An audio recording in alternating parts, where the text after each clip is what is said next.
Tommy, Boyce, and I were contract writers for Screen Gems Columbia Music, and so they would send us over for various television and motion picture projects from time to time. In this particular case, they sent us over to meet Bert Schneider and Bob Rafelson, who had a production company on the Columbia lot, and they had an idea to do a new television series that would be like the American Beatles on television. And when we heard the concept, we were pretty excited about it, and we convinced them we were their guys to do the music not only for the show, but for the records. Remembering the combination of television and records with Ricky Nelson, we knew how explosive it could be. So for the pilot show, they needed 3 songs, and one of them, of course, was the theme song. And Tommy and I got up one morning and said, well, we better knock this thing out. They need it in a couple of weeks. So we, as we were wont to do from time to time, walked down to a small park near the house that we shared at the time.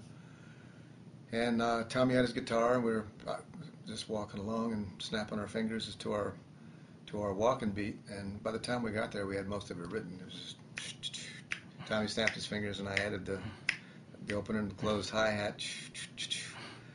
And it was basically based on Dave Clark 5 record called Catch Us If You Can, as far as the part. And it just kind of wrote itself, the theme from the Monkees. Nobody told us, nobody suggested a feel other than the only guidance was this is American Beatles on television. The first question was, have you seen Help in Hard Day's Night? And of course we said yes. So that's what they wanted to do, visually and sound-wise. Of course they didn't want to rip off, but it was the early Monkee stuff that Tommy and I produced and wrote was, we tried to work in a little Beatle influence. And as I said, this was more Dave Clark 5 than Beatles, but the same genre. Well, there was no time actually to get the Monkees' voices on our tracks in the beginning when they were shooting the pilot, and so they actually shot the pilot with the Monkees lip syncing to Tommy and me doing the singing. But once it was sold, they wanted to put the boys on there doing the leads, and so. We set up a session, and all 4 guys showed up right on time, and we introduced ourselves in this small studio. And we climbed around with the guys for a bit, as they were full of energy, as you can imagine. They were just getting to know each other. They had just basically met and done the pilot. And so finally, we said, okay, we're going to go in the booth, and you have the lyrics and you rehearsed this, so let's try it. So we pushed the talk back, take 1, Monkees Theme, take 1. And we didn't hear any singing. When the track came up to the place where they were supposed to come in, nobody came in. So we looked out, and they were just clowning around and fooling around and not really interested in singing much. Now, this happened 2 or 3 times. The third time we looked out, there was a dog pile on the floor out there. They were just all 4 in a wrestling extravaganza on the floor of the studio. And by now, we were 20, 30 minutes into the session, and we just we dismissed the session. And Tommy and I made a vow that day that we would never again bring in more than 1 Monkee into the studio at a time. Well, the theme has actually been great for us over the years because even though it was never a single for the Monkees, when we were trying to pick a first single, I thought I was pushing for the theme song because it was just a no-brainer to me. People would hear it on the TV, it would stick in their mind, and maybe go out and buy it. But Donnie Kirshner, who was really in charge, he was our boss at Screen Gems, he picked Last Train to Clarksville, which is fine. It was another song we had written. But Monkees never came out as a single in this country. It was a single and a #1 record in a number of other countries, including Mexico.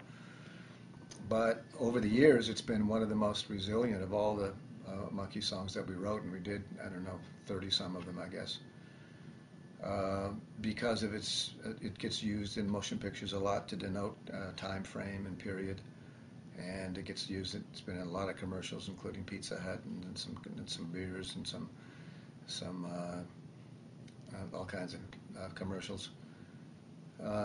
It just keeps popping up, so it's been really good for us over the years.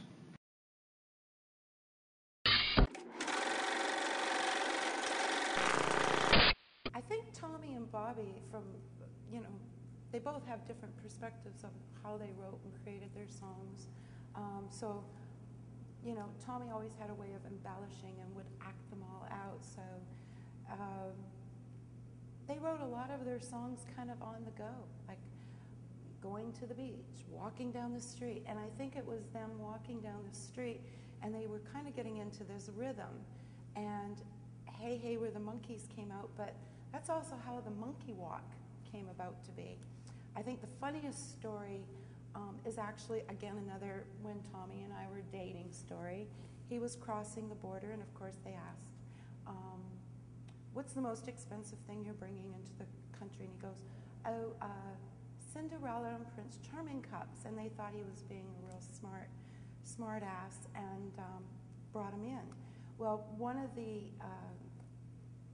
immigration, I really messed that one up. It's all right. Okay. One of the immigration officers, she recognized him and immediately turned into a 13-year-old fan and came around and was singing Hey, Hey, We're the Monkees. So she and Tommy are arm in arm going across the whole immigration office singing Hey, Hey, We're the Monkees and doing the monkey walk. And I thought, wow, is that one way to get out of like a border conflict of bringing something into the country? So I thought that was really cute. Kind of romantic, too. I think one of the things that has been most rewarding for me is being able to have this legacy to continue. You know, just watching the history of it. You know, like, for example, like, Hey, Hey, We're the Monkees. You know, and watching my kids watch it on MTV. And this whole resurgence of monkey fans. And with the internet now, you know, we have the official Boyce and Hart page that I pretty well take care of, and it's been just so great being in touch with fans and realizing the dimension of our demographic and how many fans of the Monkees there are out there. And it's just really cool to be able to do that. And now we're going into the 40th anniversary. So I'm hoping that, you know, to bring this music to even yet another generation through some activities surrounding that, and, you know, through the internet and all these new bands that I just am so surprised that the Monkees were such an influence on that.